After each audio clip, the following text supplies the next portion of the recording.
Social మీడియాలో ఇప్పుడు చాలా ట్రెండింగ్ అవుతుంది కదా! 'నా అన్వేషణ' శివాజీ గారి గురించి. శివాజీ గారు చెప్పింది 100% కరెక్టు. 'నా అన్వేషణ' గాడిని సోషల్ మీడియాలో ట్రోల్ చేయడం కాదు, ఇండియాకొస్తే నరికేయాలి నిజంగా. చెక్కేయాలి నిజంగా.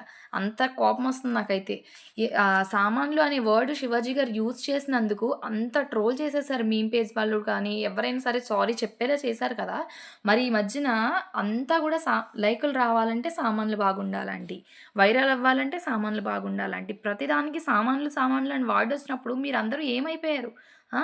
ఎందుకు ట్రోల్ చేయలేకపోయారు? అప్పుడు ఎందుకు అడగలేకపోయారు? ఇప్పుడు శివాజీ గారు సామాన్లు అన్న దానికి ఇంత రియాక్ట్ అయ్యారు కదా! ఆయన సారీ గూడా చెప్పారు గదా! ఇంకోటేంటంటే శివాజీ గారు చెప్పింది 100% కరెక్టే. ఎందుకంటే లేడీస్ అలాగే ఉన్నారు ఈ మధ్యన. చున్నీ ఏసుకోవట్లేదు. పోనీ చున్నీ ఏసుకోవట్లేదంటే స్కర్ట్‌లేసుకోవడం, నిక్కర్లేసుకోవడం, జీన్స్‌లేసుకోవడం, టాప్స్ షార్ట్‌గా టాప్స్ ఏసుకోవడం. ఏంటసల గలీజ్ అని నేను గూడా చాలా సార్లు బయట చూసినప్పుడు ఇలా ఆడోళ్ళేనా లేక ఇంకేమన్నానా పరమ చెత్త అనుకున్నా నిజంగా. అలా తయారయ్యారు ఆడోళ్ళు. కాబట్టి శివాజీ గారు అన్నారు. ఆయన ఇంటెన్షన్ బయటికి చెప్పారు. 100% కరెక్ట్ అది.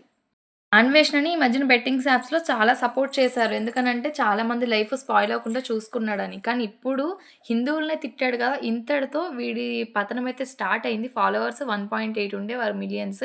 ఇప్పుడైతే 1.3 మిలియన్‌కొచ్చేసింది. ఇంకా అంతా దిగిపోవాలి. అందరూ పోవాలి. పరమ చెత్త చండాలం అయిపోవాలి నేనదే కోరుకుంటున్నా. స్వేచ్ఛ, స్వేచ్ఛ, స్వేచ్ఛ అని స్వేచ్ఛ కోరుకోవడం కాదమ్మా! సంప్రదాయంగా ఉండాలి ఆడవాళ్ళు.